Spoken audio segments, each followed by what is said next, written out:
ఇంకా విజయనగరం ట్రైన్ అయితే వచ్చేసిందండి. ఇంకా ట్రైన్‌లోనికైతే ఎక్కిపోయాము. అందరికి ఆకలిలో వేస్తున్నాయని సమోసాలైతే తీసుకున్నామనమాట. ఒక 4 సమోసాలు 20 రూపీస్‌కి అయితే ఇచ్చారండి. అలా 2 అయితే తీసుకున్నామండి. తీసేసుకొని ఇంకా ట్రైన్ అయితే వెళ్ళిపోయింది. ఇంక విజయనగరం నుంచి పార్వతీపురం రైల్వే స్టేషన్‌లో అయితే దిగిపోయాము.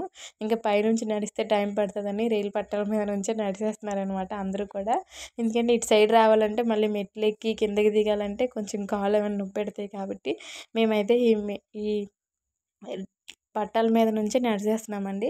అలా నడిచేస్తే సింపుల్‌గా అయిపోతుందని చెప్పి ఇంక నేనైతే అలా నడుచుకుంటూ వీడియోస్ అయితే తీసుకున్నానండి. ఆ తర్వాత ఇంకా ఎంట్రన్స్ దగ్గరికి అయితే వచ్చేసామన్నమాట. ఇదిగోండి ఇదేనండి పార్వతీపురం అని బోర్డు అయితే పెట్టారు. ఇంకా బోర్డు అయితే చిన్న వీడియో తీసుకొని ఇంకా బయటకైతే వచ్చేసాము. ఎండ అయితే చాలా ఎక్కువగా ఉందండి.